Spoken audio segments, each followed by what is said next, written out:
जय मसीह सबैजनालाई प्रभु यीशु ख्रीष्टको नाउँमा र आज फेरि पनि तपाईहरु कहाँ कहाँबाट भेला हुनु भएको छ परमेश्वरको वचन सुन्नलाई विशेष प्राय जस्तो तपाईहरु न्यू इङ्ल्यान्डबाट हुनुहुन्छ यहाँहरुको एकदमै सुन्दर स्टेटमा 2019 मा होला आएर त्यहाँ रमाइलो गर्ने त्यहाँ घुम्ने अवसर पाएको थिएँ त्यहाँ गएर त्यो माथि डाँडामा पनि जाने मौका पाएँ पास्टर सिमनले मलाई त्यहाँ घुमाउनु भयो पास्टर सिमनले मलाई काम पनि अराउनु भयो के काम हो भनेर सोध्नुहुन्छ भने सुँगुर मार्नु लाउनु भयो उहाँले मलाई त्यसको भाडा अझै पनि दिएको छैन र एक दिन फेरि पनि परमेश्वरले बाटो खोल्नु भयो भने भर्मन न्यू ह्याम्पसायर म्यासाचुसेट त्यो इलाकातिर घुम्न आउने छु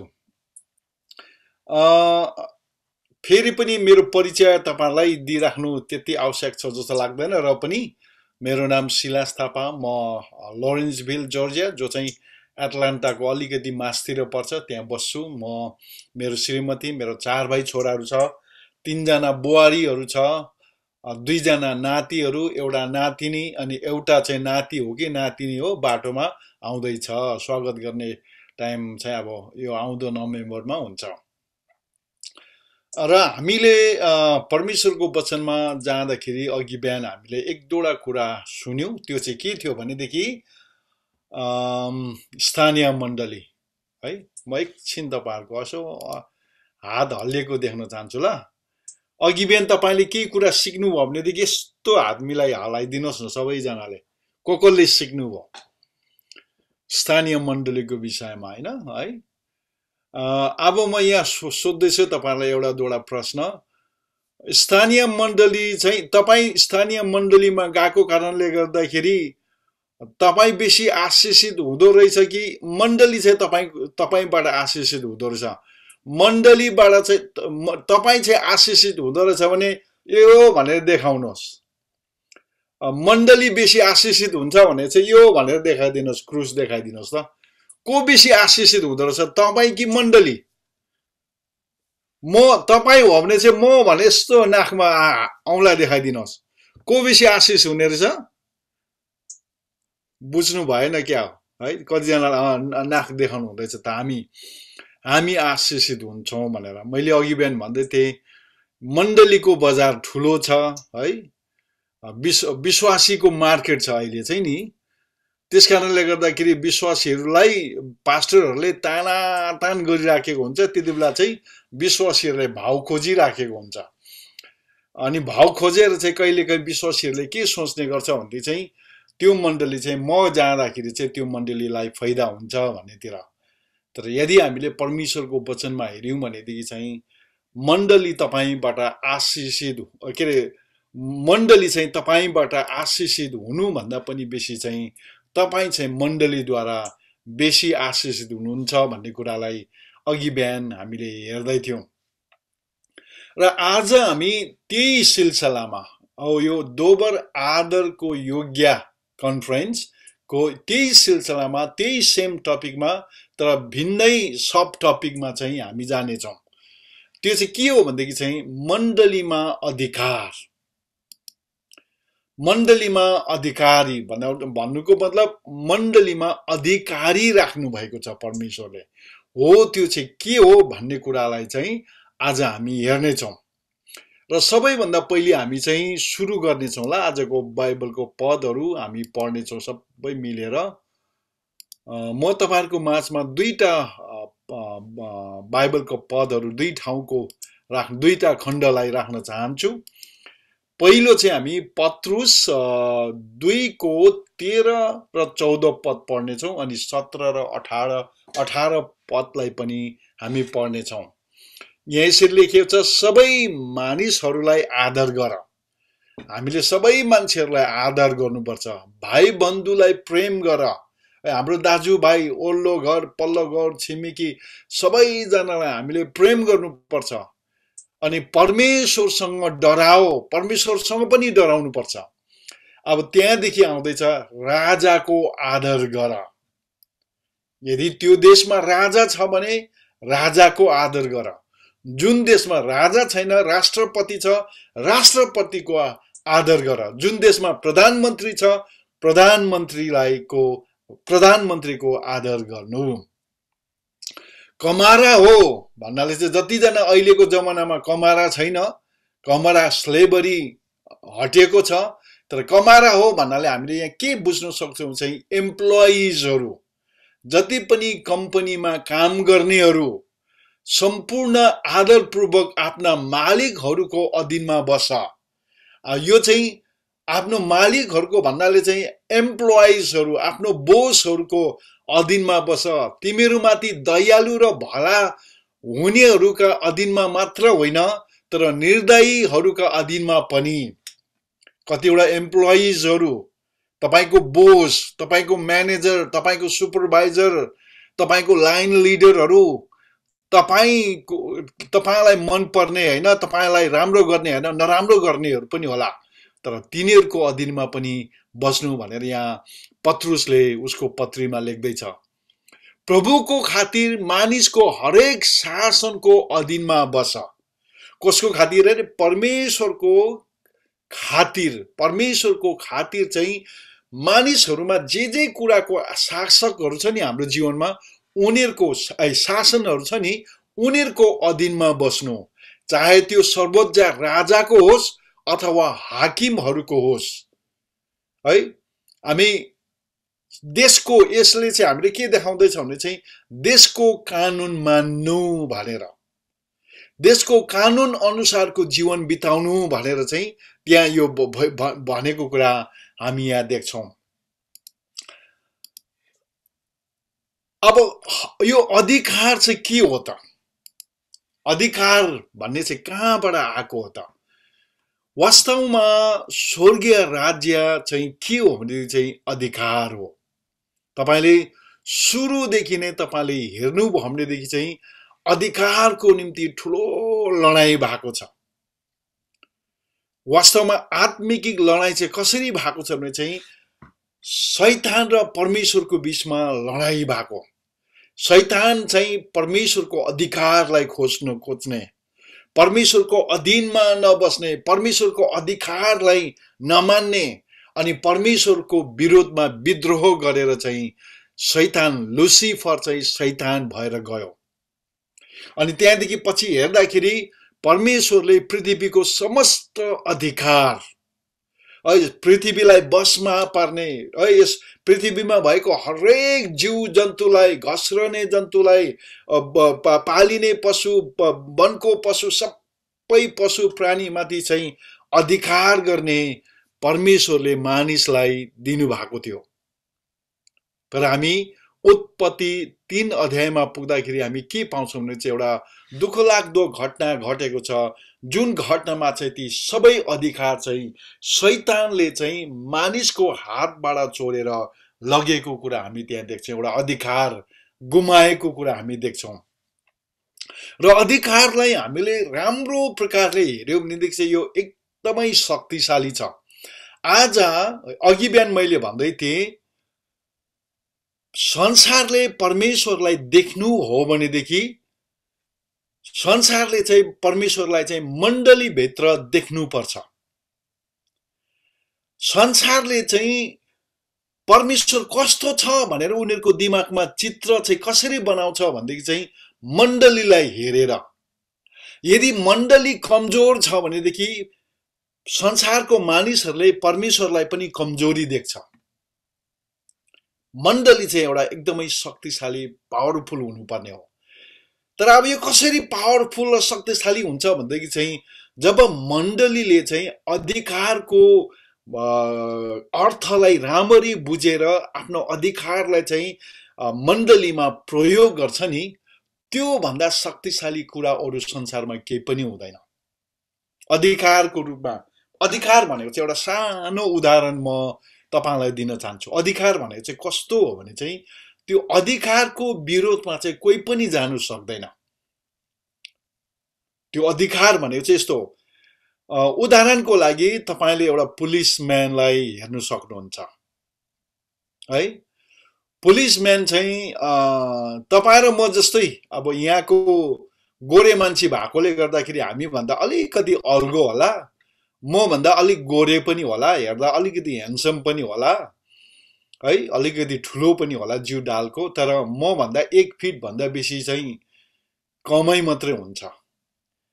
अब 6 फिटको मान्छेले चाहिँ त्यो 18 चक्का भएको ट्रक हुन्छ नि, त्यो ट्रकलाई रोक्नुको निम्ति चाहिँ त्यो मान्छेले गएर यसरी थाम्नु पर्दैन, त्यो पुलिसले गएर थाम्नु पर्दैन।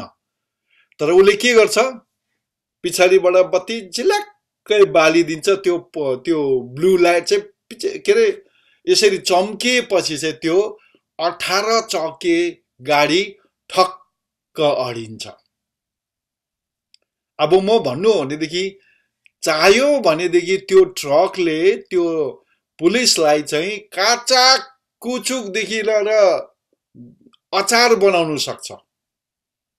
तर के गर्छ, पुलिसले हात उठाउने बित्तिकै या त उसको त्यो झिलिक झिलिक बत्ती बाल्ने बित्तिकै त्यो 18 चक्के गाडी ठक्कै अडिनुपर्छ। किन होला, यसो विचार गर्नुहोस् त। छेउको साथीलाई किन होला भनेर सोध्नुहोस् त, सबैले सोध्नुहोस् त, किन होला भनेर सोध्नुहोस्। किन होला है, किन भनेदेखि त्यो पुलिसमा चाहिँ भर्मनमा हो भने चाहिँ भर्मन राज्यको अधिकार चाहिँ त्यो पुलिसको हातमा छ। अनि उसले चाहिँ के गर्नु सक्छ, त्यो सरकारको अथवा भनौँ युनाइटेड स्टेट अफ अमेरिकाको अधिकार चाहिँ त्यो पुलिसम्यानको हातमा छ। अनि त्यो अधिकारले चाहिँ त्यत्रो 18 चक्के गाडीलाई पनि ठक्क रोकिदिन्छ। अधिकार भनेको चाहिँ त्यो हो। अनि परमेश्वरले मण्डलीमा पनि अधिकारलाई नियुक्त गर्नु भएको छ, त्यो कुरालाई हामी हेर्नेछौँ। र म तपाईलाई के भन्न चाहन्छु भने चाहिँ परमेश्वरको राज्यमा चाहिँ अधिकार चाहिँ परमेश्वरले नियुक्त गर्नु भएको छ। हरेक कुरामा, हरेक इन्स्टिट्युसनमा परमेश्वरले घर परिवारमा एउटा अधिकारीको रूपमा बाउलाई या त आमालाई परमेश्वरले खडा गर्नु भएको छ। यदि बाउ छैन भनेदेखि आमा छैन भनेदेखि जेठो दाजुलाई परमेश्वरले त्यो परिवारमा चाहिँ एउटा अधिकारको रूपमा खडा गर्नु भएको छ, नियुक्त गर्नु भएको छ। अनि त्यो अधिकार चाहिँ परमेश्वरको सिंहासनबाट बगेर आउँछ। बुझ्नुभयो? परिवारमा श्रीमान या त पति या त बाउ है जब अधिकारी भएर बस्छ नि, त्यो परिवार चाहिँ त्यो बाउको अधीनमा रहनुपर्छ। अनि जब त्यो परिवार चाहिँ एउटा घरको बुबाको या त बाबाको अधीनमा बस्छ, त्यो परिवार सुखी, शान्ति र त्यो परिवार आशिषमय भएर जान्छ। त्यो भयो घरको परिवारमा। तपाईको स्कुलमा जानुभयो भनेदेखि स्टुडेन्टहरू जतिजना हुनुहुन्छ तपाईँ सुनिराख्नुहोस्, तपाईको स्कुलमा परमेश्वरले अधिकारी राख्नु भएको छ। त्यो अधिकारी को भने चाहिँ त्यो स्कुलको प्रिन्सिपल होला, या त कलेजको च्यान्सलर होला, सायद प्रेसिडेन्ट होला, या त तपाईको हाई स्कुलको टिचरहरू कोही न कोही अधिकारी तपाईको जीवनमा राख्नु भएको छ। अनि यदि तपाईँ उनीहरूको अधीनमा बस्नुभयो भनेदेखि तपाईले धेरै आशिष पाउनुहुन्छ। त्यसरी नै सरकारमा परमेश्वरले एउटा पोलिटिकल लिडर्सहरूलाई राख्नु भएको छ। म तपाईहरुलाई एउटा सल्लाह दिनु मन परेको छ। यहाँ तपाईहरु नेपालबाट हुनुहुन्छ कि हुनुहुन्न थाहा छैन मलाई लाग्छ नेपालको जनताले एउटा कुरा, इभन क्रिस्चियनहरूले पनि एउटा राम्रो कुरा सिक्नु परेको छ। परमेश्वरले केपी ओली शर्मालाई नेपाल देशको प्रधानमन्त्री बनाएर नियुक्त गरेर राख्नु भएको छ परमेश्वरले। अनि त्यो अधिकार चाहिँ परमेश्वरबाट बगेर आएको हो। अनि आज म यो जति पनि त्यहाँको न्युजहरू सुन्छु, त्यहाँको कतिवटा कमेडीहरू सुन्छु, कयौं व्यङ्ग्य भन्छ नि, व्यङ्ग्य हान्नेहरू त्यस्तो हास्य व्यङ्गहरू सुन्छु, सबै चाहिँ त्यो देशको नेताहरूलाई व्यङ्ग्य हानेको छ। नेताहरूलाई यतिसम्म जनताले चुटेको छ, व्यङ्ग्यले हानेको छ। हरेक मुभी धरि त्यस्तै बनाएको छ। मुभीमा धरि त्यही नेताहरूलाई नै हिर्काएर भनेको छ। मलाई लाग्छ नेपाल देश अलिकति परिवर्तन हुनु हो भनेदेखि आफ्नो देशको नेताहरूलाई, राजनीतिक नेताहरूलाई है आदर गर्नु चाहिँ हरेक जनताले सिक्नुपर्छ जस्तो लाग्छ मलाई। उनीहरूले जेसुकै काम किन नगरोस्, नराम्रै काम किन नगरोस्, तर पनि राजनीतिक नेताहरूलाई अथवा विशेष प्रधानमन्त्रीलाई चाहिँ नेपालको हरेक जनताले आदर गर्नुपर्छ। अनि त्यो देश उन्नति हुँदै जान्छ, त्यहाँ चाहिँ परमेश्वरको आशिष चाहिँ बग्दै जान्छ जस्तो लाग्छ मलाई। यो एउटा मेरो थट मात्रै हो। म एउटा पद पढ्दैछु फेरि पनि, रोमी 13 को 1 र 2 पदलाई पढ्नेछौँ, त्यहाँदेखि 3, 4 र 5 पदलाई पनि हामी पढ्नेछौँ। यहाँ यसरी लेखेको छ, हरेक व्यक्ति शासन गर्ने प्रशासकहरूका अधीनमा बस। सुन्नुहोस् है, हरेक व्यक्ति भन्नाले के बुझ्नुभयो तपाईले? म अलिकति यहाँ ग्यालेरीमा गएर हेर्छु, तपाईको अनुहार हेर्न चाहन्छु म। हरेक व्यक्ति भन्नाले तपाई चाहिँ होइन होला हो? हो भनेदेखि यसो हात हलाउनुहोस् त, हात हो भनेदेखि तपाई पनि हो। अनि के भन्दैछ यहाँ बाइबलमा? फेरि पनि म यो स्क्रिन गर्दैछु म। हरेक व्यक्ति है, हरेक व्यक्ति भनेको तपाई पनि शासन गर्ने प्रशासकहरूको अधीनमा बस्नु। केपी ओली शर्माको अधीनमा बस्नु।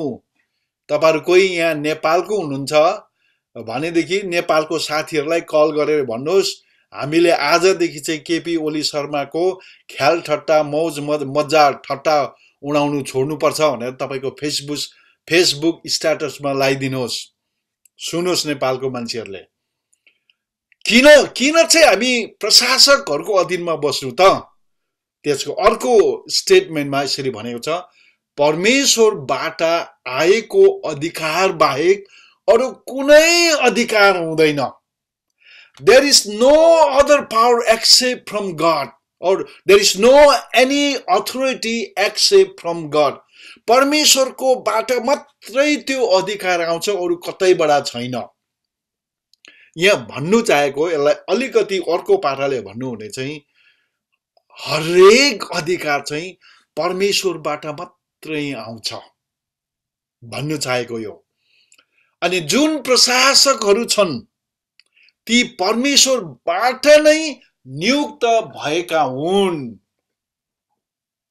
अब यहाँ प्रशासकहरू अघि नै मैले भने नि, तपाईको घरमा तपाईको बुबा या त आपा भन्नुहुन्छ कि बाबा भन्नुहुन्छ कि बाउ भन्नुहुन्छ कि है बोई भन्नुहुन्छ कि है जे भन्नुहुन्छ तपाईले, तपाईको घरको एउटा प्रशासक चाहिँ तपाईको बुबा।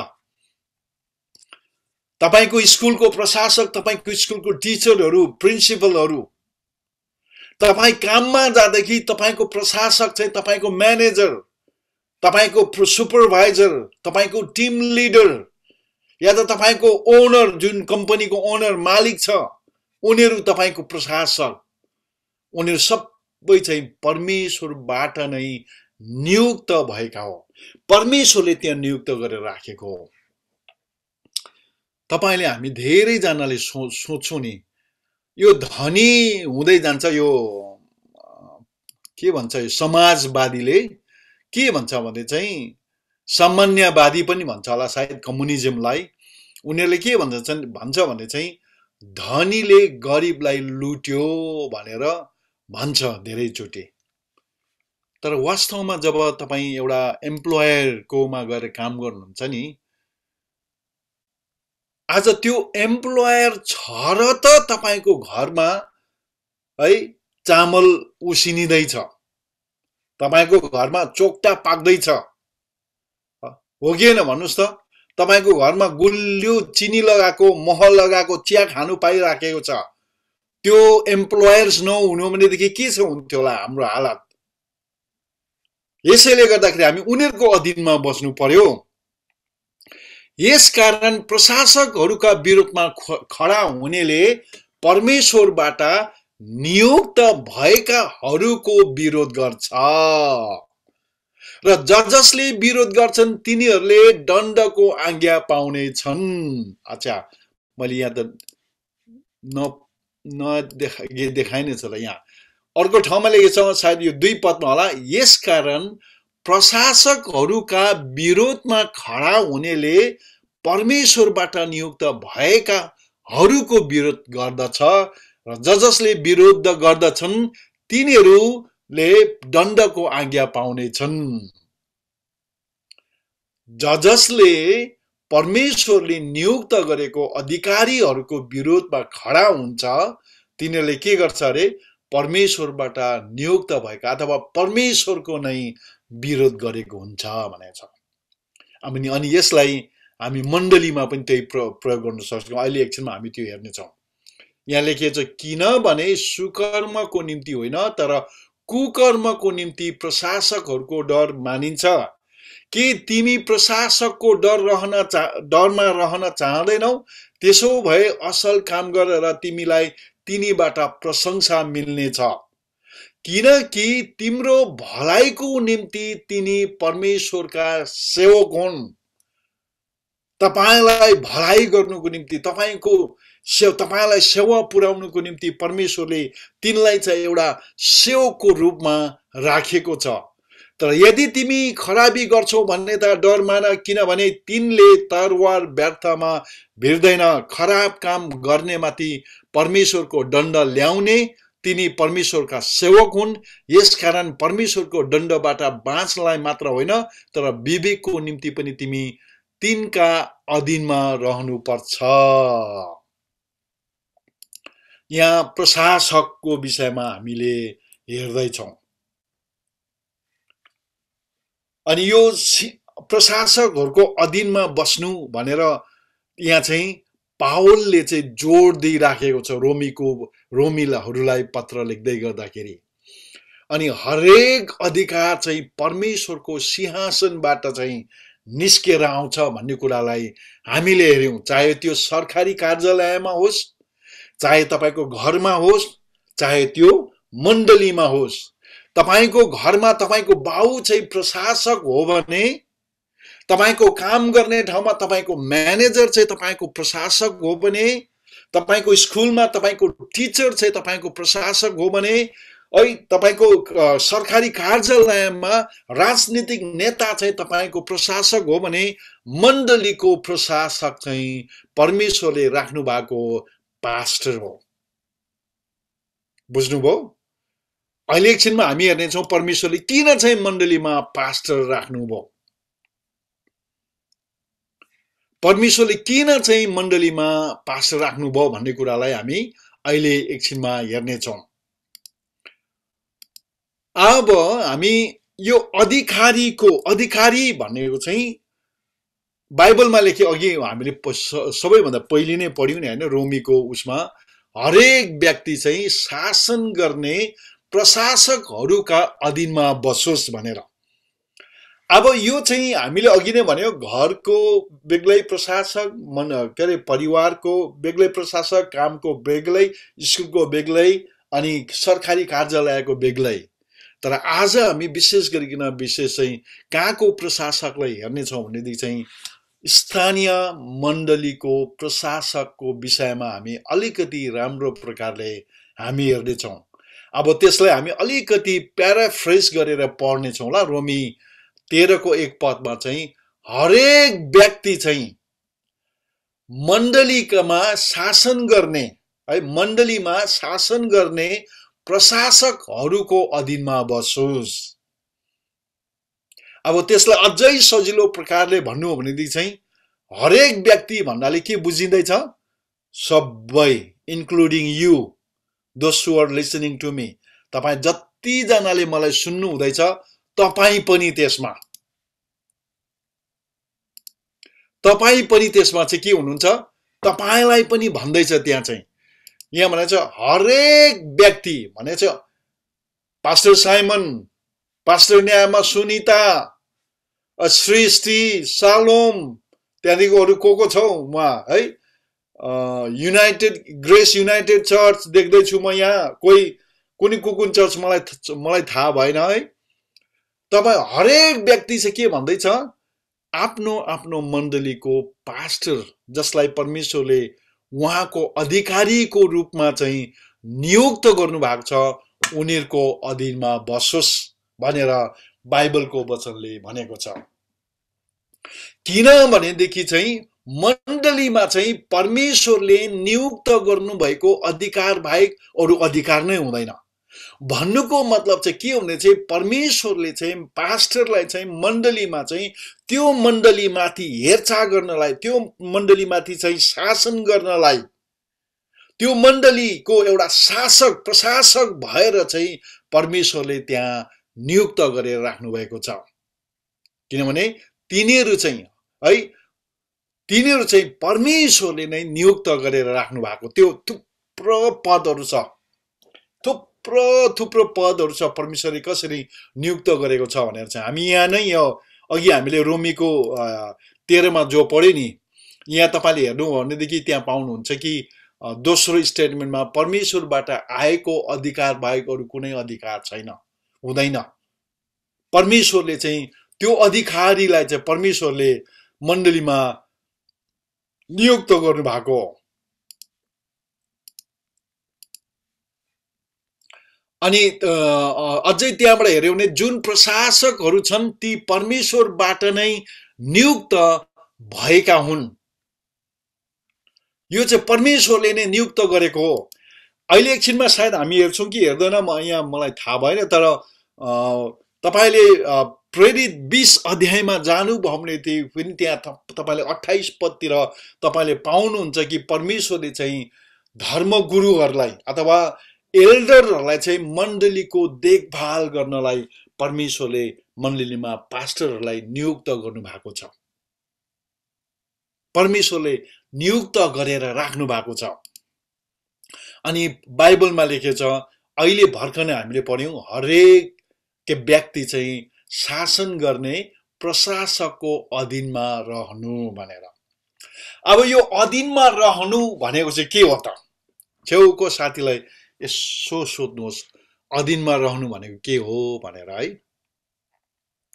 हामी अलिकति हामीले अहिलेसम्ममा के सिक्यौं भने मण्डलीको पास्टरलाई चाहिँ परमेश्वरले उहाँको के अरे प्रशासकको रूपमा त्यो मण्डलीमाथि हेरचाह गर्नुको निम्ति चाहिँ परमेश्वरले नियुक्त गर्नुभएको कुरालाई हामीले हेरेका छौं। हामी के गर्छौं भनेदेखि यसगरी हामी सबैजना मिलेर हामी प्रभुलाई धन्यवाद दिउँ, प्रभुलाई भनौं, प्रभु तपाईले पास्टर सिमनलाई हाम्रो मण्डलीलाई देखभाल गर्नुको निम्ति, हाम्रो मण्डलीलाई बुवासोहरूबाट जोगाउनलाई, शत्रुको हातबाट जोगाउनुको लागि तपाईले नियुक्त गरेर राख्नु भएको लागि धेरै धेरै धन्यवाद।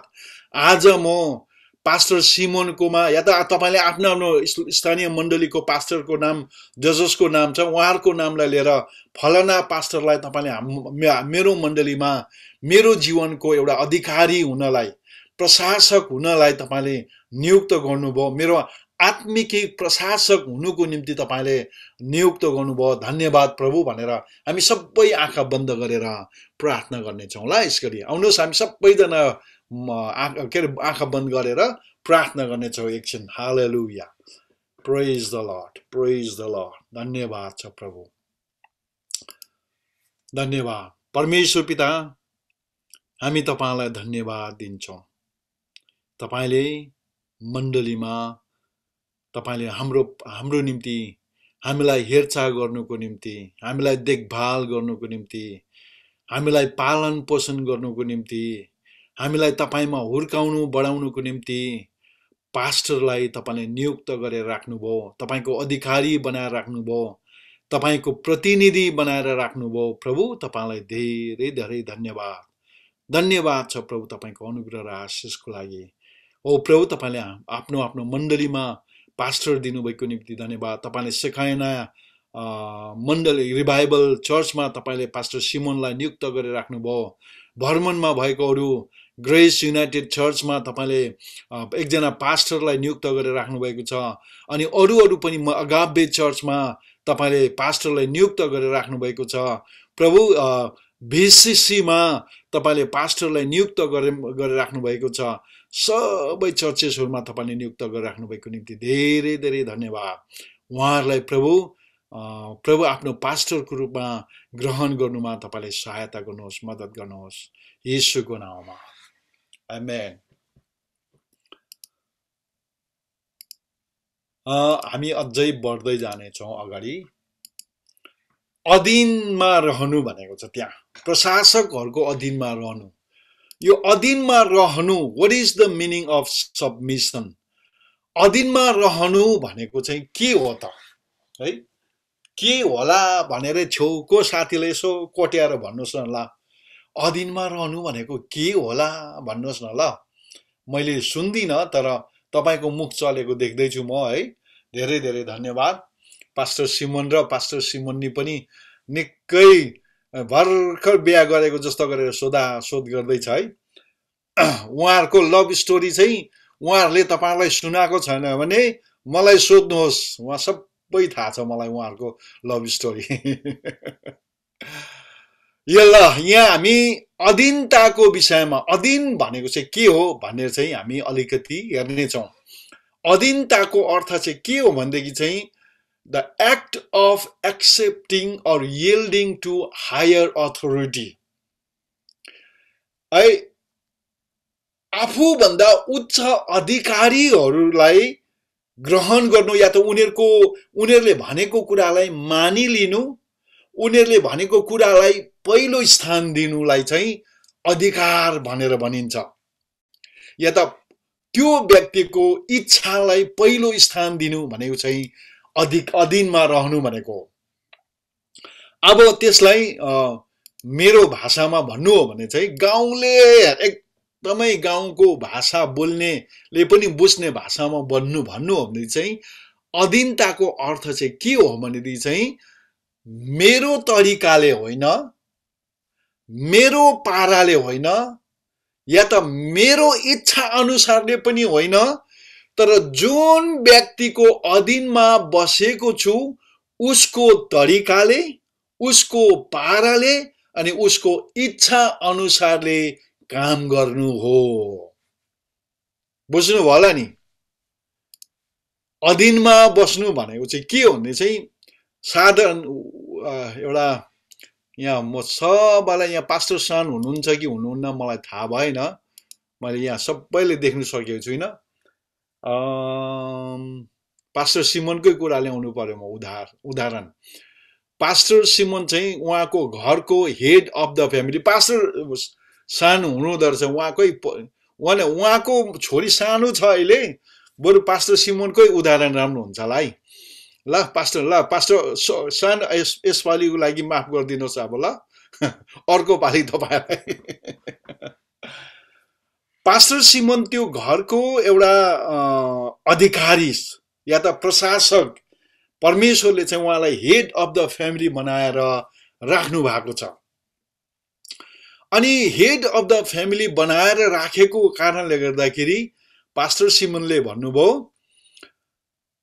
यसपालि चाहिँ हामी यो आउँदो शनिबारको छुट्टीमा चाहिँ हामी सुँगुर मार्नु जानुपर्छ भनेर सालोमलाई र सृष्टिलाई र सुनितालाई पनि भन्यो। सुनितालाई चाहिँ त्यो हप्ता चाहिँ शपिङ मलमा शपिङ गर्नु जानु साह्रो मन परेको थियो। सालोमलाई फिसिङमा जानु मन परेको थियो। अनि सृष्टिलाई चाहिँ आमासँग नै पर्फ्युमहरू, स्याम्पूहरू, लोसनहरू, मेकअपहरू किन्नु जाने पुरा रहर थियो, इच्छा थियो। तर त्यो दिन बेलुका डेभोसन गर्दै गर्दाखेरि पास्टर सिमोनले घोषणा गर्यो कि यो आउँदो शनिबारको छुट्टीमा चाहिँ हामी सुँगुर मार्नु जाने, मैला दैला हुने भनेर। सबैको त्यो सपिङ गर्न जाने फिसिङ जाने इच्छाहरू लालाक लुलुक भएर गयो। अनि त्यति बेला सालोमले के भन्छ, मलाई फिसिङ जानु त मन परेको थियो, तर के गर्नु, बुढोले भनिहाल्यो है, बाहुले भनेको मान्नु पर्छ भनेर सालमको त्यो फिसिङ मार्नु जाने इच्छालाई चाहिँ आफ्नो बाबाको इच्छामा बलिदान गरिदियो। सुनिताले पनि के भन्यो, हेड अफ द फ्यामिली हो, जे भए पनि हामीले सुन्नुपर्छ उसको कुरा। ल यसपालि अब गएर मैलै धैला भएर आउने, सुँगुर मारेर सुँगुरको आन्द्रा भुडी केलाएर आउने भनेर सालोम के अरे सुनिता र के अरे सृष्टि पनि उता सुँगुर मार्ने जाने भयो। त्यो चाहिँ के भयो भने चाहिँ सुनिताको पाराले होइन, सुनिताको इच्छा अनुसारले पनि होइन, सुनिताले चाहेको अनुसारले पनि होइन, सुनिताको तरिकाले पनि होइन, के गर्ने भयो, सबै तीनैजनाले के गर्ने भयो, पास्टर सिमनको तरिका, पास्टर सिमनको पारा र पास्टर सिमनको इच्छा अनुसारको त्यहाँ काम भयो। हो त्यो भनेको चाहिँ अधीनमा बस्नु भनेको चाहिँ त्यो हो, बुझ्नु होला नि, अधीनमा बस्नु भनेको चाहिँ त्यो हो। अनि बाइबल अनुसारको अधीनमा बस्नु भनेको चाहिँ submission in the Bible is a submission to God's appointed authority. Bible अनुसारको अधिकारीहरूको अधीनमा बस्नु भनेको चाहिँ के हो भन्दाखेरि चाहिँ मण्डलीमा अथवा स्थानीय मण्डलीमा परमेश्वरले नियुक्त गरेर राख्नु भएको पास्टरको अधीनमा बस्नु भनेको मण्डली। यहाँ अलिकति माथि म जाँदाखेरि यहाँ चाहिँ अब म अलिकति तपाईहरुको मण्डलीमा के प्रकारले चल्छ, कसो चल्छ, तपाईहरु मण्डली के गर्नुहुन्छ मलाई थाहा छैन, तर म अलिकति यो उदाहरण दिन चाहन्छु।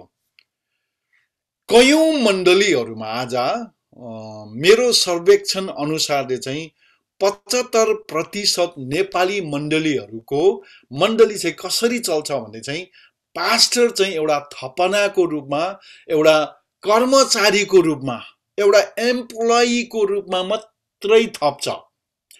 पास्टरको काम चाहिँ आइतबारको दिन वचन दिने, पास्टरको काम चाहिँ मरेको बेलामा दफन गर्ने, विवाह दिनुपर्ने बेलामा विवाह दिने, घर डेडिकेसन गर्नुपर्ने बेलामा घर डेडिकेसन गर्ने, बप्तिस्मा दिने बेलामा बप्तिस्मा दिने, अनि नानी डेडिकेसन गर्ने, बस त्यति नै हो।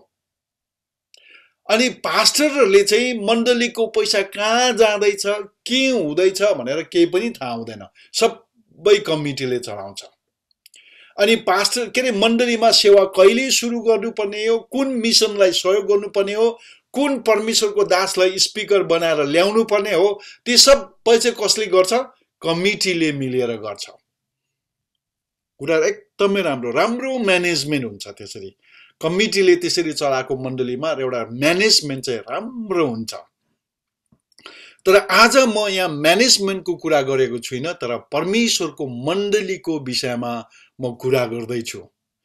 परमेश्वरको मण्डली चाहिँ संसारमा भएको अर्गनाइजेसन र बिजनेस र कम्पनी चलाएको जस्तो होइन। परमेश्वरको मण्डली चाहिँ जीवित मण्डली हो। अनि परमेश्वरको मण्डलीमा चाहिँ हामीलाई जे गर्नु मन पर्यो त्यो गर्ने हैन, तर परमेश्वरले जे गर्न चाहनुहुन्छ त्यो गर्नु अति नै आवश्यक छ। अब म तपाईहरुलाई एउटा उदाहरण भन्न चाहन्छु। तपाईहरु प्रयाग जस्तो काठमाडौँबाट उडेर है नेपालबाट कतिजना दोहा आउनु भयो होला, कतिजना कहाँ पुग्नु भयो होला। अब काठमाडौँबाट ठक्कै उडेपछि माथि आकाश 30,000 फिट आकाशमा पुगेपछि चाहिँ प्यासेन्जरहरू सबै उठेर पाइलटलाई त दिल्लीमा हामीलाई चाहिँ दिल्लीमा झार्दे भन्नु थाल्यो। कसैले हैन दिल्लीमा हैन हामीलाई उता फ्राङ्कफर्ट उता जर्मनीमा लानु भन्नु थाल्यो। कतिले म त जाँदिन काठमाडौँ फर्काइदे भन्नु थाल्यो। अनि पाइलटले त्यो पुग्नु पर्ने ठाउँमा पुर्याउन सकिन्छ त्यसो गर्यो भने है? सक्दैन भनेदेखि यसो हातले यस्तो गरिदिनुहोस् त, सक्दैन भने सबैले गर्नुहोस् न हौ, है पुग्नु सक्दैन। हामी हवाई जहाजमा चढ्दा है, एउटा साधारण संसारको हवाई जहाजमा चढ्दाखेरि पाइलट माथि भर परेर हामी उसले जहाँ लान्छ हामी त्यहाँ हामी जान्छौँ है। तपाईँ ढुक्क बस्नुहुन्छ। त्यसरी नै मण्डलीको पाइलट चाहिँ परमेश्वरले पास्टरलाई बनाएर राख्नु भएको छ। मण्डलीको पाइलट चाहिँ पास्टर हो। परमेश्वरले चाहिँ पास्टरलाई मण्डलीको देखभाल गर्नलाई, गोठालो गर्नलाई, तपाईले प्रेरित 20 अध्यायमा 27, 28, 29 पददेखि पढ्नुभयो भनेदेखि त्यहाँ तपाईले पाउनुहुन्छ परमेश्वरले पास्टरलाई चाहिँ मण्डलीमा चाहिँ मण्डलीको देखभाल गर्नलाई, मण्डलीको हेरचाह गर्नलाई, मण्डलीलाई चराउनुको निम्ति, मण्डलीलाई खुवाउनुको निम्ति, मण्डलीलाई पालन पोषण गर्नुको निम्ति नियुक्त गरेर, कसले नियुक्त गर्नु भएको? परमेश्वर आफैले नै नियुक्त गरेर राखेको छ। पवित्र आत्माले त्यो जिम्मा चाहिँ परमेश्वरले पास्टरलाई दिएको छ। अनि फेरि हामी संसारमा चाहिँ एउटा कम्पनी चलाएको जस्तो चाहिँ एउटा कमिटी मिलेर मण्डली चलाउँदैछ भनेदेखि चाहिँ त्यहाँको एउटा एडमिनिस्ट्रेसन चाहिँ साह्रै राम्रो पाराले हुन्छ। तर परमेश्वरले चाहे अनुसारको मण्डली चाहिँ हुनु सक्दैन। प्रिय हो, तपाईँ के चाहनुहुन्छ? परमेश्वरले चाहेको मण्डली चाहनुहुन्छ कि या त तपाईँ एउटा राम्रो एडमिनिस्ट्रेसन भएको, म्यानेजमेन्ट भएको चाहिँ मण्डली चाहनुहुन्छ? तपाईँको हातमा छ। मैले अघि बिहान भन्दै थिएँ मण्डली चाहिँ कस्तो हुनुपर्ने हो त? लु त्यो ल्याङ्ग्रे होइन। मैले अघि भन्दै थिएँ मण्डलीले के अरे पास्टरले चाहिँ मण्डलीलाई बलियो बनाउनु पर्यो अनि मण्डलीले पास्टरलाई बलियो बनाउनु पर्यो। मण्डलीलाई पास्टरले मण्डलीले गर्ने जिम्मेवार गर्नु दिनु पर्यो अनि मण्डलीले पनि पास्टरलाई पास्टरले गर्नुपर्ने जिम्मेवार गर्ने अवसर दिनु पर्यो, मौका दिनु पर्यो। अनि मात्रै त्यो मण्डली चाहिँ ब्यालेन्स भएर के अरे हेल्दी, स्वास्थ्य, वेल्दी, धनी अनि वाइज अनि के अरे बुद्धिमानी पनि भएर जान्छ। जब परमेश्वरले मण्डलीमा पास्टरलाई नियुक्त गर्नुभयो नि, कमिटीलाई फलो गर्नु है, कमिटीले जति जे भन्छ त्यो अनुसारले गर्नु है भनेर परमेश्वरले नियुक्त गर्नु भएको होइन। म तपाईलाई घरिघरि म यो डबल अनर कन्फरेन्समा भन्ने गर्छु, मण्डलीमा परमेश्वरले पास्टरलाई राखेको छ अनि पास्टरकोमा त्यो अभिषेक हुन्छ। तपाईलाई म एउटा राम्रो उदाहरण दिन चाहन्छु। मण्डलीमा पास्टरको अनुपस्थितिमा मण्डलीको विश्वासीहरूले अलग्गै चाल पाउँछ। तपाईले अनुभव गर्नु भएको छ छैन मलाई थाहा छैन। तपाईको मण्डलीमा पास्टर कतै गएको छ भनेदेखि तपाईको मण्डलीमा को छैन कि मतलब यु नो इट, मैले के भन्नु चाहेको तपाईलाई थाहा भयो होला। एउटा अनुभव हुन्छ, भित्रबाट एउटा फिलिङ हुन्छ। पास्टरको अनुपस्थितिले त्यहाँ एक किसिमको विचारहरू, एक किसिमको फिलिङ्सहरू ल्याइदिन्छ। तर पास्टर छ भनेदेखि तपाईलाई ढुक्क हुन्छ। तपाईँ जतिकै जान्ने नै किन नहोस् न, जस्तै किन नहोस्, तर तपाईले त्यो फिल गर्नुहुन्छ। त्यो चाहिँ किन भनेदेखि चाहिँ पास्टरकोमा त्यो अभिषेक छ। अनि पास्टर जब अगाडि गएर बोल्छ नि, त्यसमा एउटा गहक हुन्छ, एउटा बोलीमा एउटा अधिकार हुन्छ, एउटा बोल्दै गर्दाखेरि त्यसमा शक्ति हुन्छ। त्यहाँबाट एउटा शक्ति बगेर गएर तपाईको जीवनलाई इम्प्याक्ट गर्छ, प्रभाव पार्छ। यस कारणले गर्दाखेरि चाहिँ मण्डलीमा परमेश्वरले पास्टरलाई चाहिँ एउटा अभिषेक गरेर राख्नु भएको छ।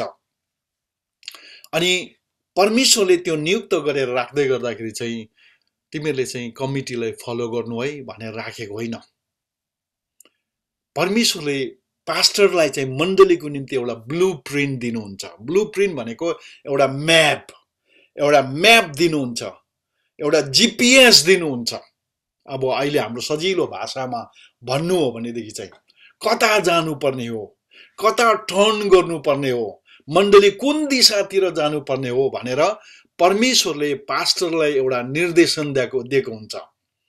तपाईलाई म पास्टरलाई भन्न चाहन्छु एक दुईवटा कुरा। तपाईको जीवनमा त्यो अनुभव भएको चाहिँ कि छैन? छ भनेदेखि यसो तपाईको हात रेज गर्दा पनि हुन्छ।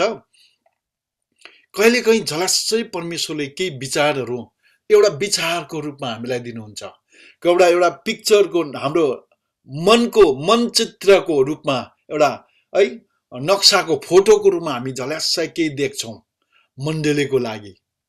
मण्डलीमा यस्तो गरे हुन्थ्यो भनेर, मण्डलीलाई यतातिर लगे हुन्थ्यो भनेर परमेश्वरले झलस्सै त्यो विचारहरू दिनुहुन्छ। नाम राख्नुमा है, कहिलेकाहीँ मण्डलीको नाम राख्नुमा, कहिलेकाहीँ मिसन काम गर्नुमा, कहिलेकाहीँ कन्फरेन्स गर्नुमा, कहिलेकाहीँ यस्तै कतिवटा कुरामा चाहिँ परमेश्वरले एउटा निर्देशन, एउटा छट्ट यस्तो गर्दा कसो होला भन्ने विचारहरू लगाउनु हुन्छ। त्यो चाहिँ के भएको भने चाहिँ परमेश्वरले तपाईभित्र चाहिँ त्यो एउटा मानचित्र, एउटा नक्सा दिँदैछ कि म चाहिँ यो मण्डलीमा यो गर्न चाहन्छु है भनेर। जब इजरायलीहरूलाई परमेश्वरले मिस्र देशबाट निकालेर ल्याउनु भयो नि, त्यो चाहिँ कमिटीले चलेको भएदेखि नि, त्यो इजरायलीहरू निस्केर आउँदाखेरि कमिटीले चल्ने कोसिस गरेको कारणले गर्दाखेरि के भएको थियो चाहिँ गन्तीको पुस्तक 23 अध्यायमा पुग्दाखेरि चाहिँ त्यहाँको 11 दिनमा, अघि बिहान मैले भने नि सिजन मिस गरेको चाहिँ, त्यहाँ मिस गरेको कुरा एउटा राम्रो उदाहरण हामी पाउँछौँ। यदि मण्डली चाहिँ माफ गर्नुहोस्, यदि इजरायलीहरू मिस्र देशबाट निस्केर आएको बेलामा कमिटीले चलेको भएदेखि त्यो इजरायलीहरू कनान देशमा अथवा प्रतिज्ञाको देशमा कहिले पुग्ने थिएन। कसरी भनेर भन्नुहुन्छ भने तपाईलाई थाहा छ नि, लाल समुद्र तर्नुभन्दा अगाडि नै मान्छेहरूले गन गरेर आधी उधी त फर्केर गइसकेको थियो मान्छेहरू। हामी त मिश्रमै गएर मर्नु पर्यो पनि त्यही मर्नु होस् भनेर उनीहरू फर्केर जानु आँटेको थियो। थाहा छ तपाईलाई बाटोमा के भयो। अनि एकपल्ट चाहिँ मोसालाई पनि कहाँको मन दुखी राखेको थियो, कमिटीको कुरा सुन्यो उसले पनि। 12 जना जासुस पठाएको कनान देशको भेद लिनको निम्ति भोट सिस्टम गर्यो त्यहाँ चाहिँ। अनि भोट सिस्टम गर्दाखेरि कालेब र यहोशुले भनेको रिपोर्टलाई चाहिँ दबाएर चाहिँ भोट सिस्टममा जाँदा 10 जनाको कुरा सुन्ने भयो। अनि त्यहाँ 11 दिनमा पुग्नु पर्ने ठाउँमा चाहिँ उनीहरू के गर्यो, 40 वर्ष लाग्यो तिनीहरूलाई त्यहाँ पुग्नको निम्ति। यदि हामी कमिटीको अधीनमा चाहिँ पास्टरहरू बसेर गयो भनेदेखि हामी परमेश्वरको सिजनलाई मिस गरी पठाउँछौँ प्रिय। किनभनेदेखि कमिटीले के देख्छ भनेदेखि अहिले हुँदै गरेको वरिपरिको कुरालाई देख्छ। ब्याङ्क एकाउन्टमा कति पैसा जमिँदैछ त्यो देख्छ। कसले रक्सी खाँदैछ, कसले व्यभिचार गर्नु खोज्दैछ त्यो देख्छ मण्डलीले, के अरे कमिटीले। कसलाई चाहिँ सस्पेन्ड गर्नुपर्ने हो है, कसलाई चाहिँ के गर्नुपर्ने हो भन्ने कुरा देख्छ। तर परमेश्वरले जुन सिजन त्यो मण्डलीमा ल्याउँदैछ नि, त्यसलाई देख्ने र त्यसलाई पक्रिने चाहिँ एउटा पास्टर मात्रै हुन्छ। यस कारणले गर्दाखेरि कमिटी हुनुपर्छ। पास्टरले मात्रै शासन गर्ने होइन। फेरि कतिवटा मण्डलीमा चाहिँ पास्टरको चाहिँ अब सबै नै उसको यस हुनुपर्ने, एउटा पनि नो हुनु हुँदैन। कतिवटा त्यो छ। तर म के भन्न चाहन्छु भने चाहिँ त्यहाँ एउटा ठुलो ब्यालेन्स हुनु पर्यो। तर प्राय जस्तो कमिटीले चाहिँ पास्टरले ल्याएको दर्शन र बोझलाई चाहिँ पारित गरेर त्यस अनुसारले चाहिँ गएको चाहिँ एकदमै राम्रो हो। बुझ्नुभयो? अनि त्यो गर्यो भने चाहिँ मण्डली चाहिँ एकदमै आशिषित भएर जान्छ। किनभनेदेखि परमेश्वरले पास्टरलाई चाहिँ बगालको अगुवाई गर्नुको निम्ति, लिड गर्नुको निम्ति, गाइड गर्नुको निम्ति, निर्देशन दिनको निम्ति, मण्डलीलाई डोर्याउनुको निम्ति परमेश्वरले मण्डलीमा के अरे नियुक्त गर्नुभएको छ, पास्टरलाई बोलाउनु भएको छ है। परमेश्वरले पास्टरलाई चाहिँ है मण्डलीलाई निर्देशन दिनुको निम्ति कतातिर जानुपर्ने हो भनेर, यो 2021 मा के चाहिँ गर्नुपर्ने हो भनेर परमेश्वरले एउटा निर्देशन दिएको छ। अनि हामी चाहिँ त्यस निर्देशन अनुसारले हामी जानुपर्ने हो। गोठालोले बगाललाई पछ्याउने होइन, तर बगालले चाहिँ गोठालोलाई पछ्याउनु पर्ने हो। अनि कुरा चाहिँ कहाँ बिग्रिन्छ भने चाहिँ जब गोठालोलाई चाहिँ के अरे गोठालोले चाहिँ बगाललाई पछ्याउनु थाल्छ नि, बगाललाई पछ्याउनु थाल्यो भनेदेखि कहाँ पुग्छ है। तपाईहरु कतिजनाले गोठालो काम गर्नु भएको छ थाहा छैन मलाई, कतिजनाले गोठालो काम गर्नु भएको छ तपाईहरु यसो हात हेरौँ न। मैले गरेको छु, मैले भेडा पनि चराएको छु, बाख्रा पनि चराएको छु, गाई गोरु पनि चराएको छु, भैँसी चाहिँ चराएको छुइनँ मैले तर नि। अनि त्यो कतिवटा गाईहरू, कतिवटा भेडाहरू, बाख्राहरू चाहिँ यस्तो किसिमको हुन्छ, उसलाई चाहिँ पछ्याउँदै पछ्याउँदै गयो भनेदेखि चाहिँ उसले चाहिँ कसको बालीमा पुर्याउँछ कि कुन भिरमा पुर्याउँछ, कुन ओडारमा पुर्याउँछ, कुन खाडलमा लाउँछ थाहै हुँदैन। सुरक्षा हुँदैन त्यसरी। गोठालोले जब त्यो भेडा र बाख्रालाई पछ्याउनु थाल्यो भनेदेखि के हुन्छ भनेदेखि चाहिँ भेडा र बाख्राको पनि सुरक्षा हुँदैन, गोठालोको पनि सुरक्षा हुँदैन। तर भेडा बाख्राले चाहिँ गोठालोले जता जता लान्छ त्यतै त्यतै चाहिँ तिनीहरू जानुपर्छ। अब अधीनताको अर्थ भनेको चाहिँ अर्थ चाहिँ त्यो हो, बुझ्नुभयो? अघि नै मैले भने नि हामी अधिकारीहरूको अधीनमा बस्नु है। अधिकारीको अधीनमा समर्पण गर्नु भनेको चाहिँ त जब तपाईँ पास्टरको अधीनमा बस्नुहुन्छ नि, यसो आँखाले हेर्दाखेरि चाहिँ हाम्रो यो भौतिक आँखाले हेर्दाखेरि चाहिँ तपाईले पास्टरले भनेको कुरालाई मान्नु हुँदैछ, पास्टरको कुरालाई मानेको जस्तो देखिन्छ। तर वास्तवमा तपाईले के गर्दै हुनुहुन्छ भने चाहिँ तपाई परमेश्वरले भनेको कुरा चाहिँ पास्टरको कुरा सुन्दै गर्दाखेरि चाहिँ तपाईले परमेश्वरले भनेको कुरा चाहिँ तपाईले मान्दै गरेको हुन्छ। अधिकारीको अधीनमा समर्पण गर्नु भनेको चाहिँ मानिसको अधीनतामा रहनु भनेको होइन, तर परमेश्वरले त्यो व्यक्तिलाई नियुक्त गरेको बेलामा खन्याउनु भएको अभिषेकको अधीनमा जानु हो। जानु भनेको हो त्यो चाहिँ। जति बेला परमेश्वरले पास्टरलाई त्यो मण्डलीको अगुवा बनाएर, मण्डलीको गोठालो बनाएर नियुक्त गरेर परमेश्वरले एउटा अभिषेक त्यो व्यक्तिमा लाइराखेको हुन्छ नि, हो त्यो अभिषेकलाई पछ्याउनु हो, त्यो अभिषेकलाई मानिलिनु हो, त्यो अभिषेकको अधीनमा बस्नु हो। हामीलाई अधिकार के अरे हामी कयौंचोटि हामीलाई अधिकार मन पर्छ है। तपाईले भनेको कुराहरू मान्छेले मानुस् जस्तो लाग्छ है। तपाई चाहिँ एउटा बोझ भएर ए यो ले त, त्यो गर त, यसो गर त, त्यसो गर त भनेर अराउनु मन पर्छ कहिलेकाहीँ हामीलाई। हामी त झन् साह्रो भुटानको एउटा यस्तो एउटा कल्चरबाट आएका हौं जसलाई चाहिँ आफूभन्दा ठुलो हाकिमलाई चाहिँ एकदमै मान्नु पर्ने त्यस्तो कल्चरबाट आएको। अनि त्यस्तोमा चाहिँ के हुन्छ भने बोस, म बोस, मैले भनेको कुरा सुन्नुपर्छ भन्ने उसबाट आएको छौं हामी। हामी चाहिँ जब है हामी जब अधिकार गर्छौं नि हामीलाई मन पर्छ, तर कयौंचोटि हामी अधिकारको अधीनमा चाहिँ हामी बस्नु सक्दैनौं। तर म तपाईलाई भन्न चाहन्छु, तपाईहरु जतिजना यौङहरू हुनुहुन्छ, हामी बुढोहरू एक दिन बितेर जान्छौं। हामी मण्डलीलाई थामी राख्ने तपाईहरु हो, जवानहरू।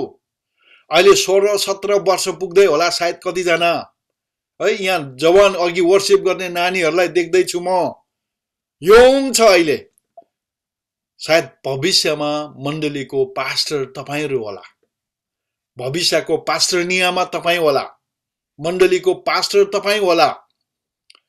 यदि तपाई अहिले पास्टरको अधीनमा बस्नु जान्नु भएन भने नि पछि तपाई जब पास्टर हुनुहुन्छ नि त्यति बेला फेरि पनि तपाईलाई अधिकार खोज्नु चाहिँ अलिकति अप्ठ्यारो हुन जान्छ। यस कारणले गर्दाखेरि तपाईं अहिलेदेखि नै पास्टरको अधीनमा बस्नलाई सिक्दै सिक्दै सिक्दै जानुहोस्।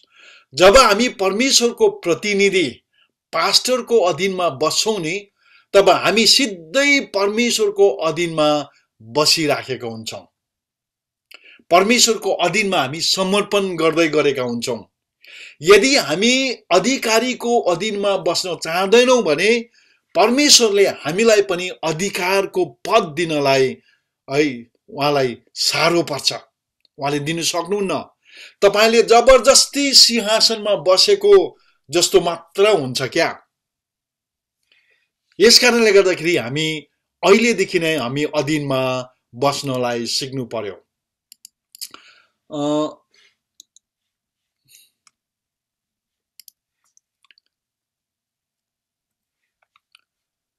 यहाँ त्यो अधीनमा बस्ने विषय लिएर म तपाईहरुको माझमा एउटा पद पढ्न चाहन्छु।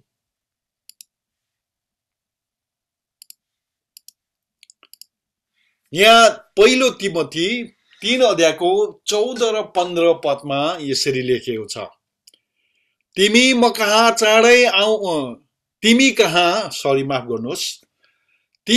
चाँडै आउने आशा राखेको छु।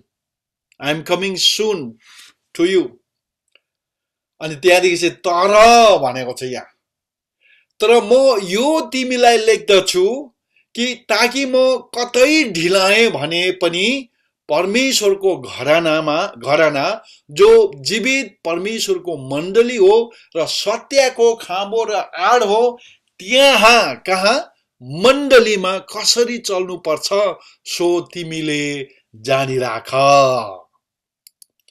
यहाँ चाहिँ कसरी चाहिँ चल्नु पर्छ त, के चाहिँ हुनु पर्छ त भन्ने कुरालाई त्यहाँ तिमोथीलाई पावलले पत्र लेख्दै गर्दाखेरि लेखेको छ, भनेको छ मण्डलीमा कसरी चल्नु पर्छ भनेर।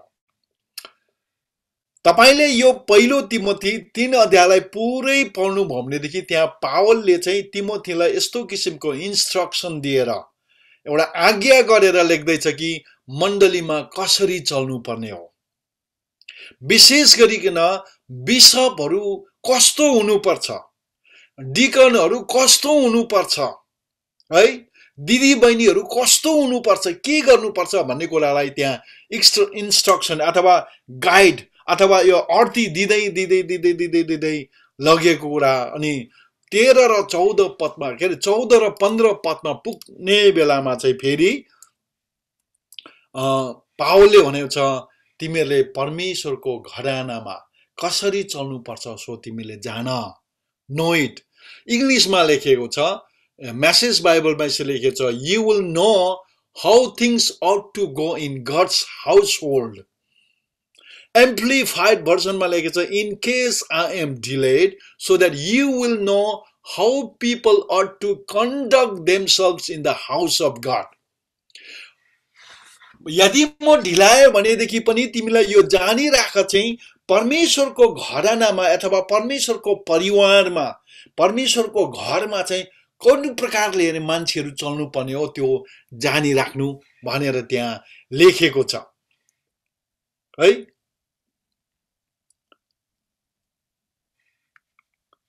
परमेश्वरले मण्डलीमा चाहिँ कसरी चल्नु भनेर। परमेश्वर चाहिँ गोलमालको परमेश्वर हुनुहुन्न है। कोरिन्थी 14 को 33 र 40 पदमा पढ्यौं भनेदेखि तपाईले त्यहाँ पाउनुहुन्छ। यहाँ सुन्नुहोस् ल, किनकि पहिलो कोरिन्थी 14 को 33 पदलाई म पहिले पढ्दैछु। किनकि परमेश्वर गोलमालका परमेश्वर हुनुहुन्न। इंग्लिशमा लेखेको छ, for God is not a God of disorder but of peace as in all the congregation of the Lord's people है। परमेश्वर चाहिँ गोलमालको परमेश्वर हुनुहुन्न, तर उहाँ चाहिँ है के अरे सबै कुरा चाहिँ सुव्यवस्थित प्रकारले गर्ने परमेश्वर हुनुहुन्छ। अनि 40 पदमा लेखेको छ, तर सबै काम शिष्टतापूर्वक र सुव्यवस्थित ढंगले हुनुपर्छ, but everything should be done in fitting and orderly manner.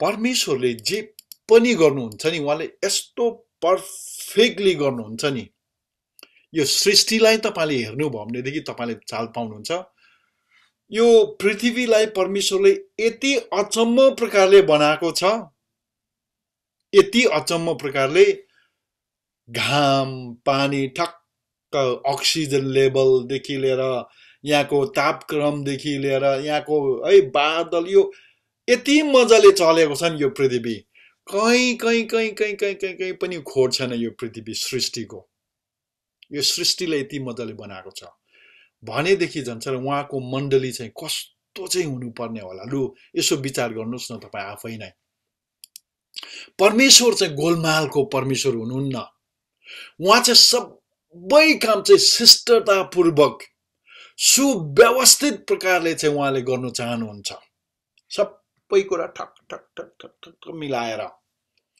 है परमेश्वरको सृष्टि नै सबैभन्दा उत्तम उदाहरण हो कि उहाँले चाहिँ सबै काम चाहिँ सिद्ध प्रकारले गर्नुहुन्छ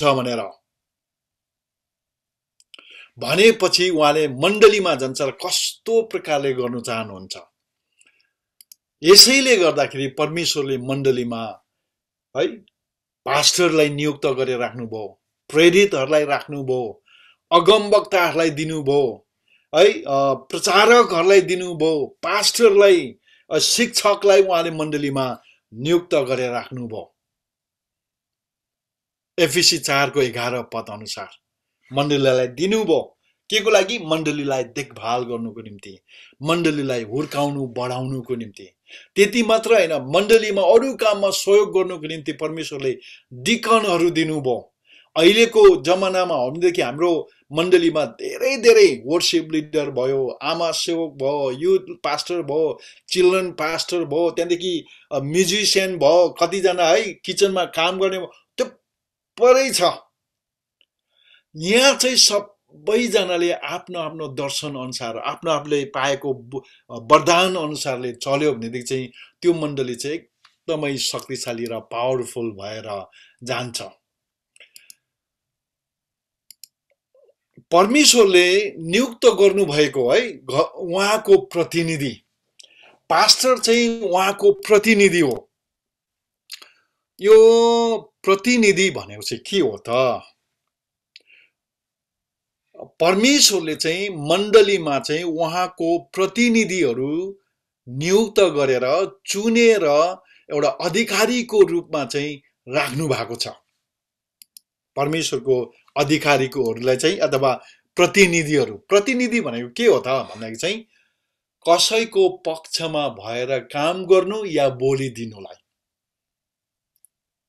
इंग्लिशमा a person chosen or appointed to act or speak for another person or another or others अर्को व्यक्तिको प्रतिनिधित्व गरेर राख्ने हामी बाइबलमा एउटा खण्डलाई पढ्ने छौं यहाँ लेखेको छ लुका 10 को 16 पदमा यसरी लेखेको छ जसले तिमीहरूका कुरा सुन्छ त्यसले मेरो कुरा सुन्छ जसले तिमीहरूलाई अस्वीकार गर्दछ त्यसले मलाई अस्वीकार गर्दछ र जसले मलाई अस्वीकार गर्दछ त्यसले मलाई पठाउने हुनेलाई अस्वीकार गर्दछ भनेर यीशु ख्रीष्टले उहाँको सेवकाईको समयमा अथवा उहाँको पृथ्वीमा हुँदाखेरि चाहिँ उहाँले आफ्नो 70 जना चेलाहरूलाई चाहिँ के भन्नुभयो जाऊ तिमीहरू गएर सुसमाचार स्वर्गीय राज्यको विषयमा सुसमाचार प्रचार गर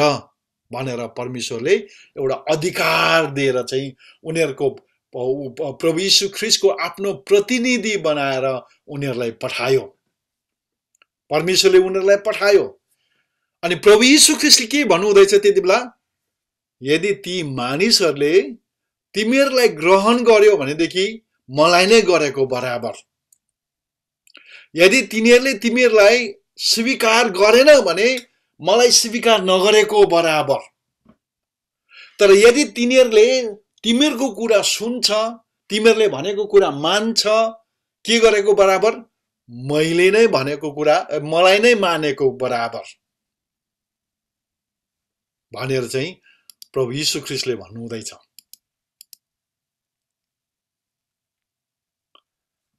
अब त्यसलाई हाम्रो यताको अहिलेको वर्तमान अथवा यो आधुनिक अथवा वर्तमान समयको भाषामा त्यसलाई उल्था गर्नु हो भनेदेखि के हो भने चाहिँ तपाईले यदि पास्टरको कुरा जब सुन्नुहुन्छ नि, पास्टरले अराएको काम जब तपाईले गर्नुहुन्छ, पास्टरले भनेको कुरा जब सुन्नुहुन्छ, पास्टरको तरिकाले जब गर्नुहुन्छ, पास्टरको के अरे इच्छा अनुसारले जब गर्नुहुन्छ, पास्टरको पाराले जब मण्डली चल्छ, त्यो चाहिँ के सुनेको बराबर अरे? परमेश्वरलाई जसले पास्टरलाई नियुक्त गरेको छ उहाँको कुरा सुनेको बराबर हो। यसो हेर्दाखेरि झुटा शिक्षा जस्तो सुनिन्छ। पास्टरको कुरा सुन्नु अरे, पास्टरको कुरा सुन्नु भनेको मैले चाहिँ जब तपाईले पास्टरले भनेको कुरा टेर्नुहुन्न नि, पास्टरले गरे अनुसारको तरिकालाई तपाईले पत्याउनुहुन्न, मान्नुहुन्न, त्यो चाहिँ जसले पास्टरलाई नियुक्त गर्नुभयो उहाँको कुरा नसुनेको बराबर हो। म तपाईलाई एउटा सानो उदाहरण दिन चाहन्छु। यहाँ हामी एउटा बाइबलको एउटा खण्डलाई पढ्नेछौँ। मत्ती रचित सुसमाचार 21 अध्यायमा 33 पददेखि 40 पदसम्म छ। यहाँ अर्को दृष्टान्त सुन। कोही एकजना गृहस्थी थिए जसले एउटा दागबारी लगाएर त्यसको वरिपरि बार लगाएर त्यहाँ दाग पेल्ने एउटा कोल राखे र एउटा मचान बनाए। तब मोहीहरूलाई त्यसको ठेक्का दिई उनी परदेश लागे। जब फलको समय नजिक आयो उनले मोहीहरू कहाँ फलको आफ्नो हिस्सा माग्न नोकरहरू पठाए। तर मोहीहरूले उनका नोकरहरूलाई समाते, एउटालाई पिटे, अर्कोलाई मारे र अर्कोलाई ढुङ्गाले हाने। फेरि उनले अघिको भन्दा बढी नोकरहरू पठाए र तिनीहरूले यिनीहरूसँग पनि त्यस्तै व्यवहार गरे। मेरो छोरालाई त तिनीहरूले आदर गर्लान् भन्ने सोचेर अन्त्यमा उनले आफ्नो छोरालाई तिनीहरू कहाँ पठाए। तर मोहीहरूले छोरालाई देखेर आपसमा भने, यो त उत्तराधिकारी हो, आओ त्यसलाई मारौँ र त्यसको उत्तराधिकार हात पारौँ। तब तिनीहरूले तिनलाई समातेर दागबारी बाहिर लगेर तिनलाई मारे।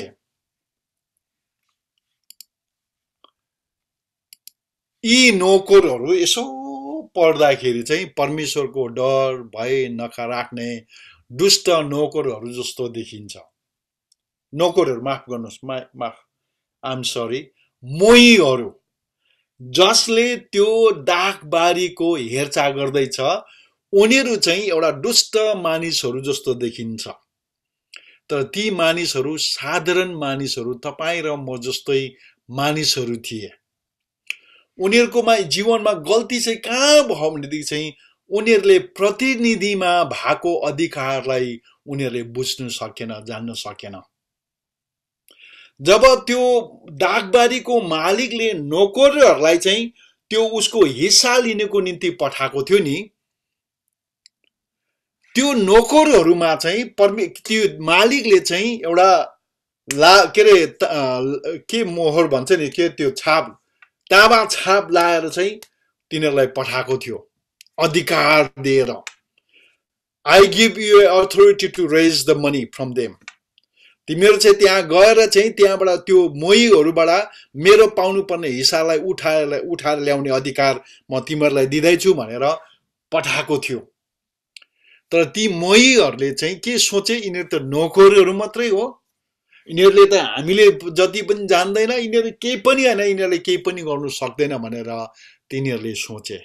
अनि तिनीहरूलाई पिटे, लखेटे, जे ढुङ्गाले हाने, जे के गर्यो। वास्तवमा त्यहाँ त्यो मालिक नै त्यहाँ गएको भएदेखि तिनीहरूले त्यहाँ मालिकलाई त्यसो गर्नु सक्ने थिएन।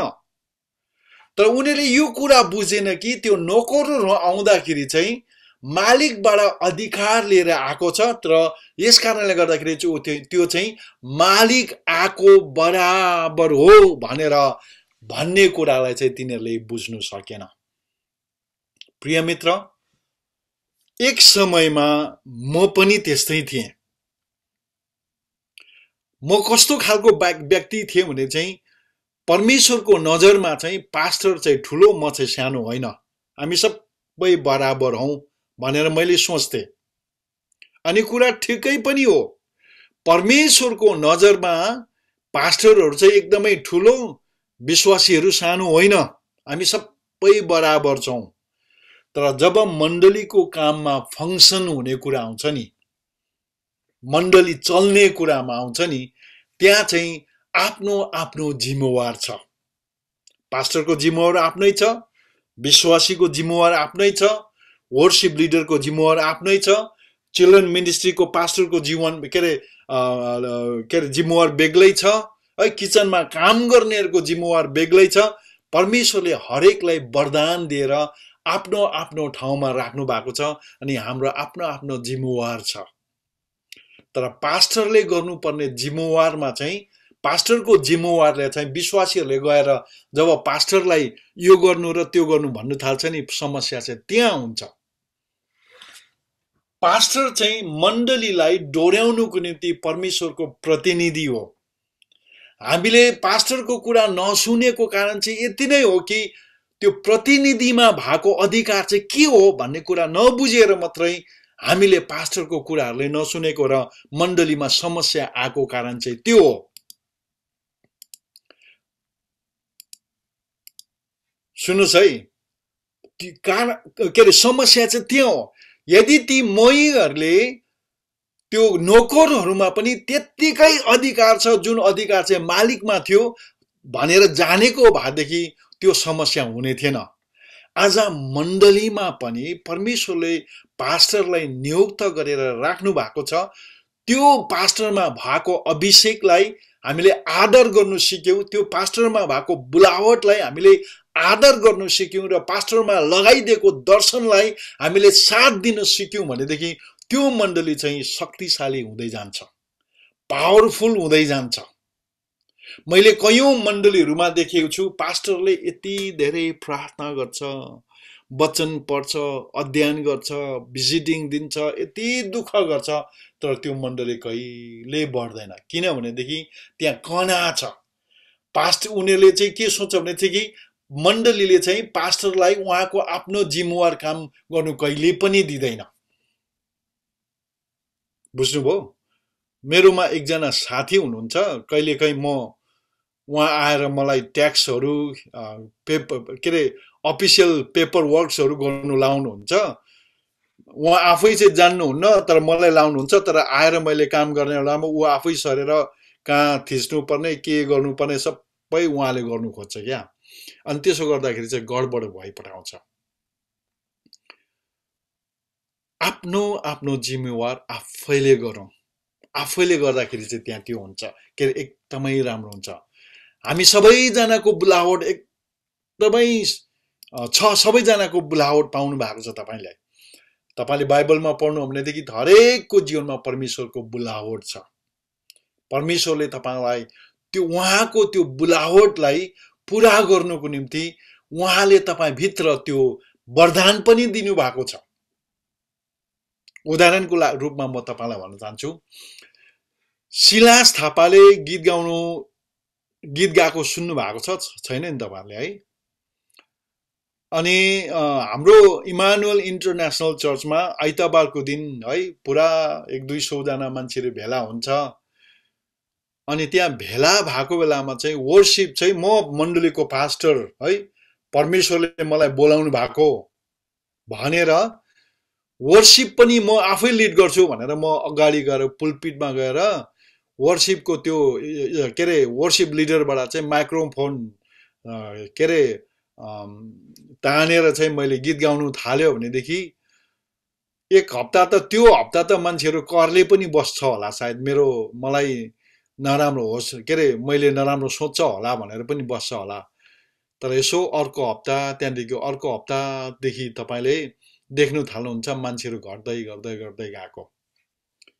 किनभनेदेखि परमेश्वरले मलाई वर्शिप लिड गरेर गीत गाएर वर्शिप लिड गर्नुको निम्ति बोलाउनु भएको छैन भन्ने कुरा चाहिँ मलाई पक्का प्रमाण छ, मलाई थाहा छ त्यो।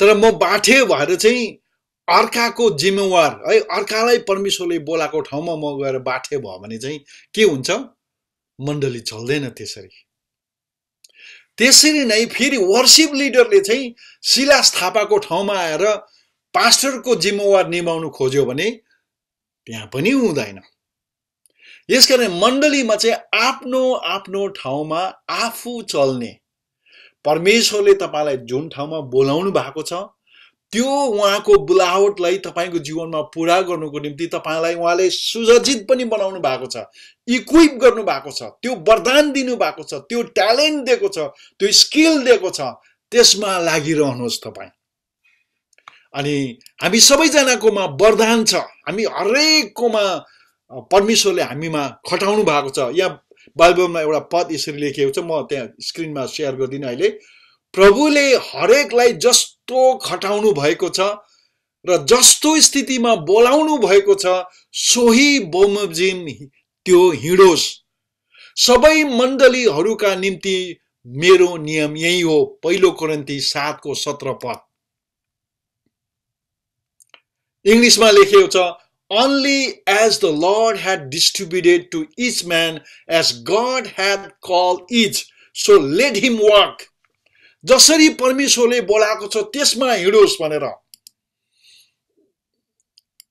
हाम्रोमा परमेश्वरको बुलावट छ है कसैलाई सिकाउने बुलावट छ कसैले सिकी माग्ने बुलावट छ कसैलाई झाडु लाउने बुलावट होला कसैले डाडु पोन्यो चलाउने बुलावट होला कसैले गाडीको स्टियरिङ चलाउने बुलावट होला हाम्रो दावा भाइ हुनुहुन्छ कि हुनुहुँदैन यहाँ उहाँलाई परमेश्वरले मिडियाको क्षेत्रमा बोलाउनु भएको छ हामी मण्डलीले कयौं चोटी मिडियालाई हामी त्यति प्राथमिकता दिदैनौं के चाहिन्छ भनेर त दावा भाइ जस्तो मण्डलीमा चाहिन्छ मिडियामा चाहिन्छ यसरी है यसरी हामीले के रे भिडियोमा बसेर क्यामेराको अगाडि बसेर एक देशमा प्रचार गर्नुपर्ने त्यस्तो हुनुपर्छ हामीमा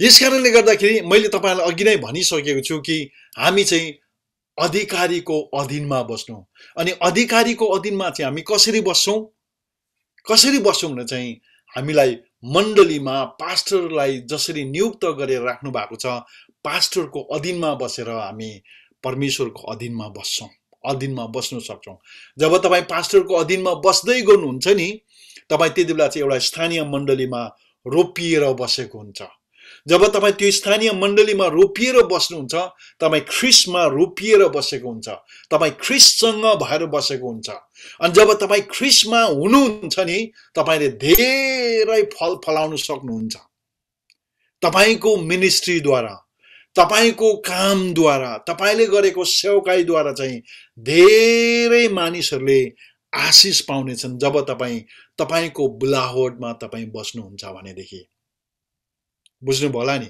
यदि तपाई त्यो बुलावटमा बस्नुभयो भनेदेखि तपाईले धेरै धेरै धेरै धेरै के रे यो आशिषहरु तपाईले पाउनुहुनेछ आजको वचन तपाईले सुन्नुभयो मलाई थाहा छैन तपाईहरुको मण्डली कसरी चल्दै छ म यो चाहन्छु कि तपाईले आजको दिनमा डबल अनर कन्फरेन्सको मेसेज सुन्यो सारो राम्रो वचन सुन्यो भनेर भन्ने मात्र हैन प्रिय जबसम्म तपाईको मण्डलीमा यो लागू हुँदैन नि तबसम्म चाहिँ यो मैले बोलेको चाहिँ त्यसै पानीमा खेरो जान्छ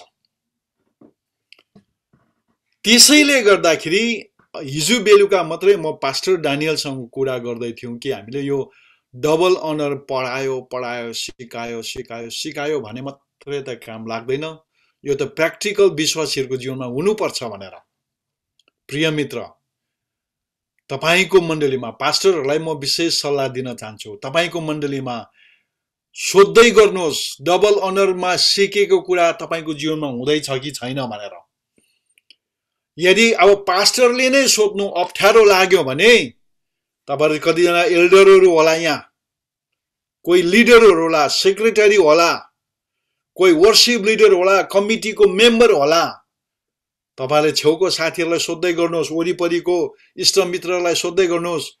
हामीले डबल अनरको वचन त सुन्यौं, त्यो डबल अनरको वचन अनुसार हामीले गर्दैछौं के? कसो गरेर चाहिँ हामी यो डबल अनरमा सिकेको कुरा चाहिँ हाम्रो मण्डलीमा कसरी लागू गरौं भनेर यो प्र्याक्टिकली गर्ने कुराहरू पनि, व्यवहारिक प्रकारले गर्ने कुराहरू पनि तपाईहरु अहिलेदेखि त्यसको प्लान गर्दै गर्दै जानुहोस्। हामी भोलि पनि सिक्ने छौं। भोलि पास्टरले हुर र हारुनको सेवकाई, पास्टरलाई कसरी चाहिँ सहयोग गर्ने, पास्टरलाई कसरी सहायता गर्ने भन्ने विषय लिएर उहाँले सिकाउनुहुन्छ। अनि भोलि बेलुका चाहिँ हामी पास्टरलाई कसरी आदर गर्नुपर्ने हो भन्ने विषय लिएर हामी अध्ययन गर्नेछौं। र माफ गर्नुहोस्, म 1.5 घण्टा चाहिँ म बोल्नु सक्दिन। म नै बोल्यो भनेदेखि 1 घण्टा बोल्छु म प्राय जस्तो। 1 घण्टा भन्दाखेरि आज म झन्डै 1 घण्टा 20 मिनेट जस्तो नै म बोली पठाएँ। मैले यति बोलिसकेको छु र यो समय दिनुभएको निम्ति धेरै धेरै धन्यवाद। तर म आज तपाईहरुको माझमा यो कुरा भनेर म छोड्न चाहन्छु। आज सुनेको वचन तपाईको जीवनमा कसरी लागू गर्ने, कसरी लागू गर्ने, तपाईको मण्डलीमा कसरी लागू गर्ने। यदि तपाईको मण्डलीमा तपाईको केही ओहदा छ, तपाईले भनेको कुरा मण्डलीले सुन्छ भनेदेखि तपाई भोलिदेखि मण्डलीमा के गर्न चाहनुहुन्छ, तपाईको मण्डलीमा यो परिवर्तन ल्याउनको निम्ति के कदम चाल्ने तपाईको मण्डलीमा, त्यो एउटा ठूलो प्रश्न तपाईहरु हरेकलाई छ। म युथहरुलाई भन्न चाहन्छु, तपाईको मण्डलीको अगुवाहरुलाई सोध्दै गर्नुस् बेला बेला, अस्ति पास्टर सिलासले सिकाएको डबल अनरको शिक्षा हाम्रो मण्डलीमा लागू हुँदैछ भनेर सोध्नुहोस्। युथहरु हुनुहुन्छ नि है तपाईहरु, तपाईले मनले खाएको अगुवाहरु, लिडरहरु, एल्डरहरु, पास्टरहरुलाई सोध्नुहोस्, पास्टर या त एल्डर बाउ या त अंकल या त आन्टी, के त अस्ति त्यो डबल अनर कन्फरेन्समा सिकेको कुरा हाम्रो मण्डलीमा कहाँसम्म पुगेको छ, के चाहिँ भयो भनेर सोध्दै गर्नुहोस्। आउनुहोस् हामी प्रार्थना गर्नेछौं यस घडी। हामी प्रभुलाई भनौं, प्रभु तपाईले यो दिनुभएको शिक्षालाई हाम्रो स्थानीय मण्डलीमा हामी प्रयोग गर्न सकौं। हामीलाई त्यो बाटो देखाउनुहोस्, हामीलाई लु है भन्ने मान्छे निकाल्दिनुहोस्, हामीलाई सहायता गर्नुहोस्, मद्दत गर्नुहोस् भनेर हामी सबैजना मिलेर हामी प्रार्थना गर्नेछौं। आउनुहोस् हामी प्रार्थना गरौं।